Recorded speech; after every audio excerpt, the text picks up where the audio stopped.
What is a coincidence? Have you ever wondered if there was more to coincidences than you thought? What is a coincidence really? Is it serendipity? Deja vu? Is it random selection? How strange or random does a situation have to be to qualify as a coincidence? How many of us miss out on coincidences by mere seconds because we're just not in the right place at the right time? We were just moments early or moments late. Can a single coincidence change your life and destiny?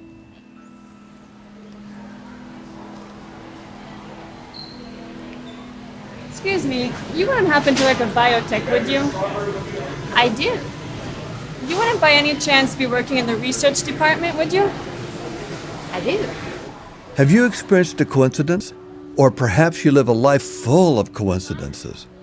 Maybe you have seasons in your life where you have storylines that happen to you that Hollywood couldn't even write.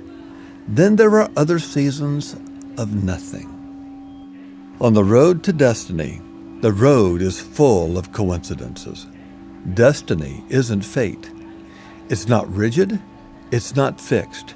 It's not predetermined. Destiny has twists and turns. Coincidences are the milestones God uses to tell us we are on the right track. Do you know somebody who has experience in research and development? Well, You should bring me your resume. Destiny isn't a straight line. It's more like a tapestry that's woven every day by the decisions we make. God is the one who gave you your destiny. He gave it, but you get to walk it out. That's what makes it a mystery, the mystery of destiny.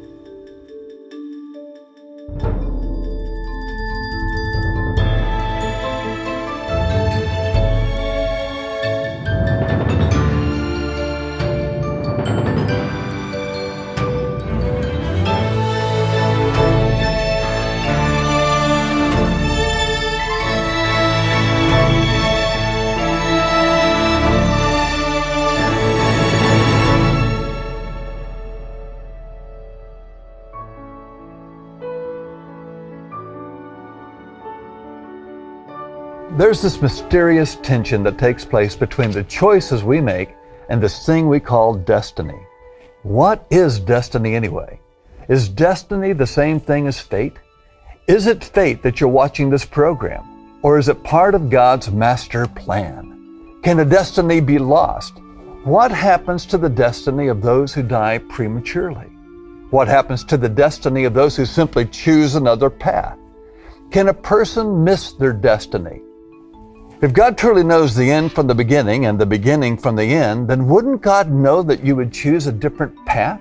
So why does God waste a perfectly good destiny on a person who had no intention of using it in the first place? Or if God's destiny for you worked like this GPS right here. At the next street, turn right. What if God was like this? He had a set of directions for you to reach your destination. In 100 feet, turn right.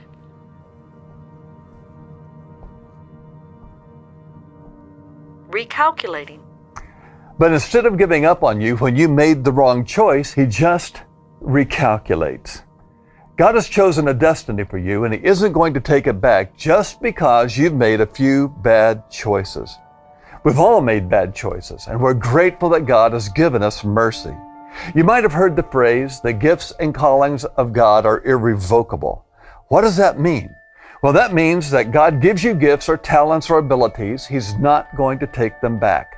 Just like the color of your eyes or your physical stature, God has given you gifts at birth, and they stay with you the rest of your life, even if you don't use them. All of us wonder about our destiny. But how does God let us know what that destiny is? He calls us. He calls us into that destiny, and one of the ways He does it is supernaturally. You've reached your final destination.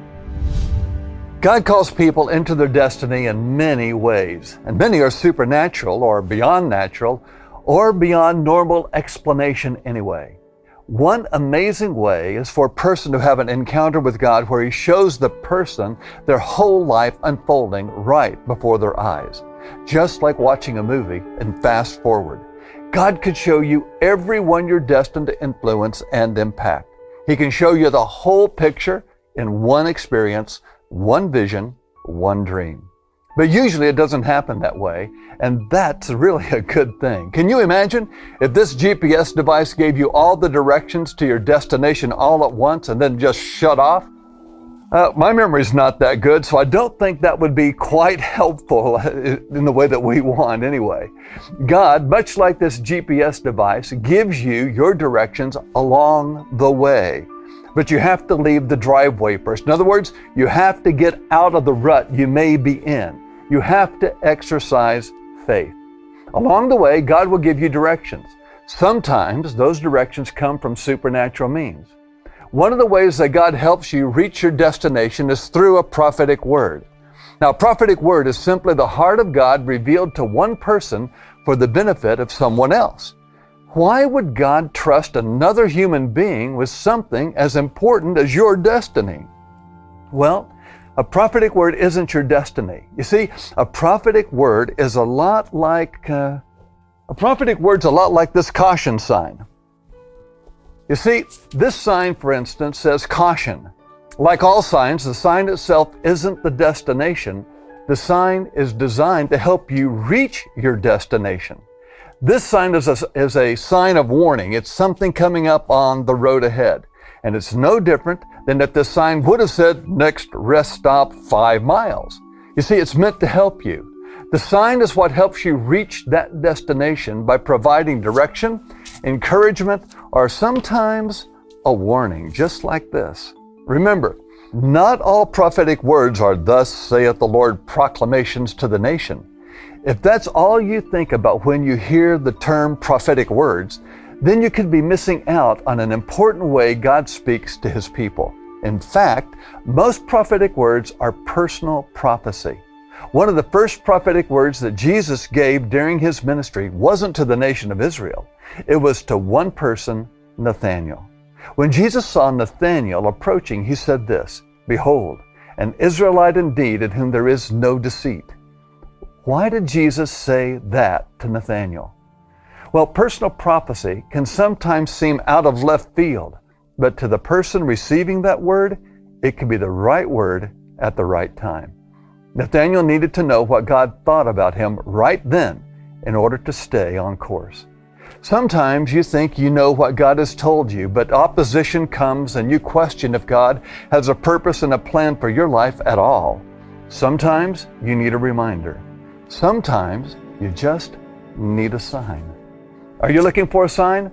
A good place to start is by reading the Bible. It's full of them, and it will sensitize you to any other sign God might want to give you. Directions are sometimes confusing. Have you ever been given directions somewhere and nothing seemed to look like what they said it should look like? Let's take a look at an example of that. Your directions told you to drive about 5 miles and look for a large red barn.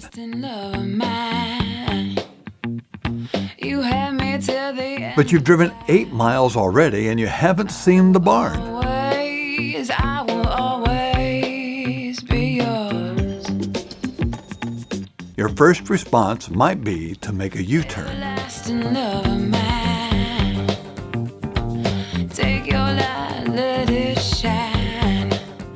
U-turns are great when you're going the wrong direction, but when you're going the right direction and you make a U-turn, it just delays your arrival. Oh, your love is like no other. No man can put asunder. Your faithfulness it reaches. Or they'll question the directions themselves. Lost inside your wonder. I fall completely under. Your grace it reaches far. Or they'll trust in the person who gave the directions to them. Remain patient and wait for the signs that have been promised to come. How many times have you made the decision to give up only to find out that the landmark was just over the next hill? Staying on the path that God has planned for you is not a precise walk, and neither are His directions.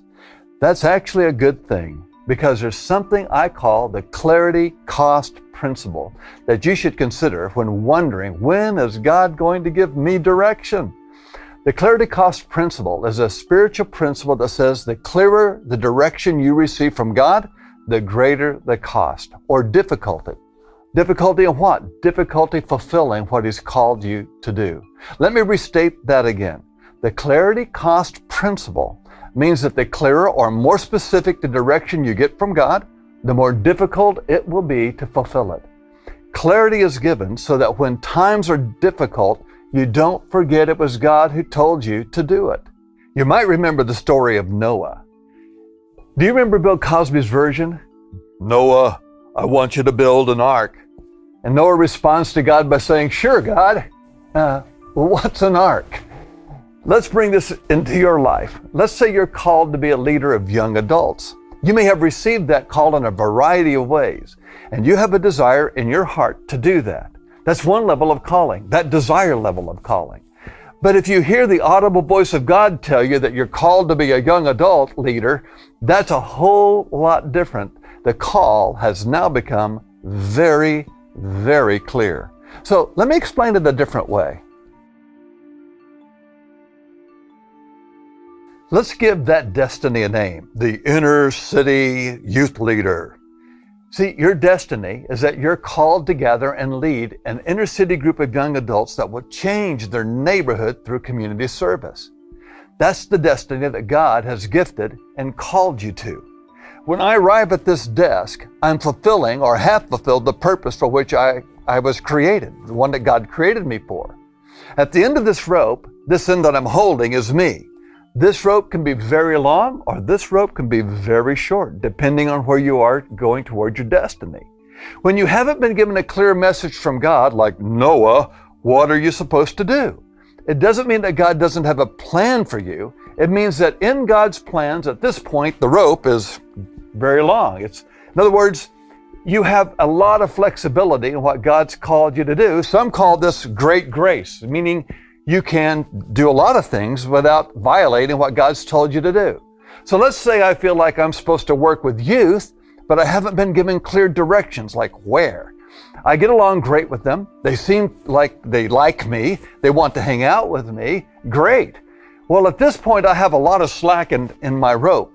But what if God gives me a clearer direction? What if He tells me something more? Let's say I get a prophetic word about moving to Chicago. Okay, well, once Chicago comes into the picture, I don't have a lot of choice. I have to go that direction. In addition, I have a dream that night where I'm helping the people in a poor neighborhood clean up their streets. Then a week later, a third coincidence happens and I get an email from a friend totally out of the blue inviting me to come to an event, a youth event in Chicago. You see, with each coincidence, the rope gets a little bit shorter and a little bit shorter, and the picture becomes a little more clear. Before the prophetic word, the dream, and the email from my friend, I was on a very long leash. But the roadmap to my destiny, with all these things from God, is now coming into clearer focus. This is what I call the clarity cost principle.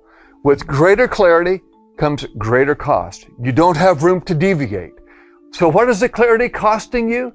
Choices. The clearer the direction you get from God, the less room you have to deviate from His directions.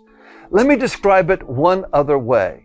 If God wants to tell me to move to Texas, which, by the way, He did, I could move anywhere in Texas I wanted. I could move in El Paso, I could live down in Houston, I could live out in Marshall, and still be within God's will, still following the perfect will of God for me up to that point. However, if He tells me I'm to move to the Dallas-Fort Worth area, I no longer have the grace to move to San Antonio. I can't live in Houston.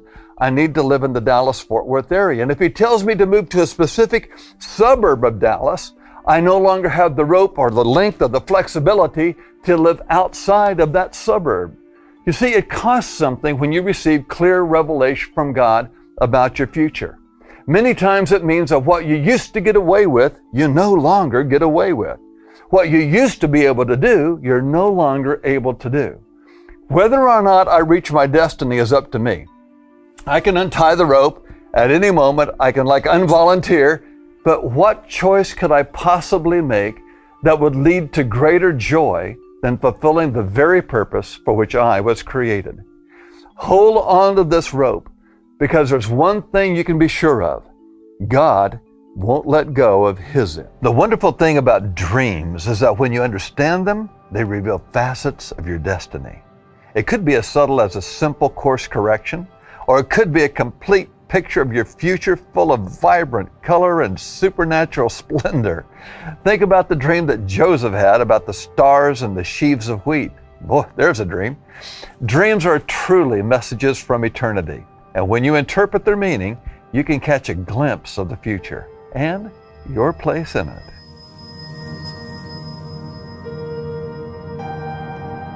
I'm in this large room with lots of people. I can see that someone is up on stage speaking, so I start looking around for a seat. And I see an usher, and I apologize for being late. I don't know why I was late. I just knew that everyone else was already seated and the speaker had already started. And the usher said, "Kim," I don't know how he knew my name, "you're not late. You don't speak until after he's finished." I said, "What? I'm not speaking." He just laughed and said, "You always say that." Then he led me to the front row. And at this point, I'm starting to freak out. I don't know what to say. I don't have any notes. I'm not prepared. And the next thing I know, I'm up on stage and I'm talking and everyone seems to be enjoying it. I'm not nervous. I actually don't want it to end. But then I look down and I'm not fully dressed. I can't believe it. This whole time I've been up on stage and I don't have on all my clothes. I don't think anyone noticed. I finish up my speech trying to hide behind the microphone stand. Then I wake up.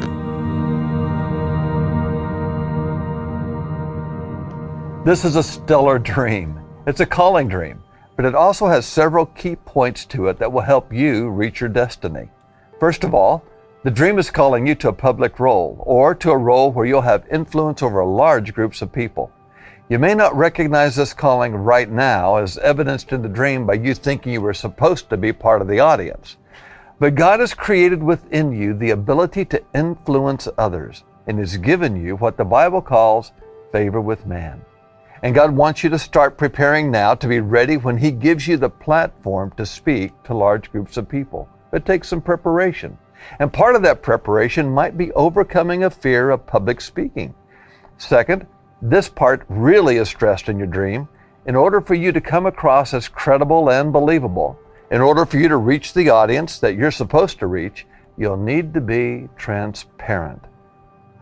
Transparent. You see, nakedness in dreams doesn't really mean nakedness. It usually represents an ability or inability to be open and transparent. You're uncovering yourself for the purpose of gaining trust with your audience. In essence, what transparency really is that you believe it's more important that someone connect with you at a human level than it is for you to look like you have all the answers. Transparency is big to God. Yes, of course, He wants you to learn from your mistakes and all of our mistakes. We all need to learn from them. But He also wants us to share what we've learned from our mistakes with others. Why? Because destiny isn't always a straight line. For some of us, it's a series of twists and turns. We often think we've missed it. We think we've made the wrong turn. We've somehow missed our window of opportunity to follow God. But you know what? You haven't. Because God is always right there with you. And even when you mess up, to Him, it's simple. It's as simple as recalculating. Calling dreams come in all shapes and sizes. Calling dreams are when God is telling you where He wants to take you. They can act like a magnifying glass in our lives to reveal some of the reasons why we're here. Like the dreamer who was destined to be in a public role but needed to overcome her fear of public speaking. Or even the issue of God telling her when she reaches that point of speaking in front of large groups of people, she has to remember to be open and transparent in her messages. Dreams can give you the big picture as well. For example, dreams can look far, far ahead into the future, away into your life, where you're going, show you the big picture, the galactic picture of God's master plan for your life. Like our dreamer, she's up on stage in front of hundreds of people delivering a speech, fearless, transparent, because she dealt with those issues long ago. Dreams are a powerful way that God speaks to us about our destiny, but they may not be the strangest way. Sometimes God will call you into your destiny by a supernatural event that defies explanation. I call these power encounters. Why does God communicate with us this way? On one hand, we can become stubborn and set in our ways. We can become like Saul of Tarsus and independent. But some of us might need the blinding light on the Damascus road to propel us to our destiny like Saul did. On the other hand, God created you. He knows exactly what's going to take place. He knows exactly what it will take to get your attention. Some of us just need a little tap on the back, so to speak. Others need a bright and shining light. But before you start asking God to send the bright and shining light, remember the clarity cost principle. The greater clarity you receive from God about your destiny, the shorter leash you get, and the greater it costs. The cost is what Jesus was referring to when he tells us to pick up our cross. You see, you're asked to pick up your own cross, and that usually means you're going to have to set something else down, usually what you want to do, to carry it. And you may not be ready to set that down. Paul received great clarity about what God was asking him to do, but it also came with great persecution. And if that weren't enough, it also came with a thorn in his flesh. That's part of the mystery of this divine destiny, that God knows, but he's not always telling. At least not when we want him to, and not all at once. Sometimes that's a good thing. God's ability to design and create is so vast that no two snowflakes are identical. And if God puts that kind of interest into something that falls to the ground and melts away in seconds, how much more would he put into your destiny? That's why it's nothing to him to give you a dream, a vision, a power encounter, or even to speak to you through a prophetic word. God can visit you through an experience that has no earthly explanation. You might be getting the idea you were created for greatness. You were created so precisely that no other person on earth can do what you're called to do. You were birthed here on the earth at the very moment in history, the very moment when your gifts and attributes would be needed most. And at the exact geographical place where you could have the greatest impact on those around you. That's how important you are to God. But just because God's plan for you was created perfect, it doesn't require you to be. God knew what he was getting when he called you, and his word says he'll never take back the blueprints he's created for your life. He just recalculates.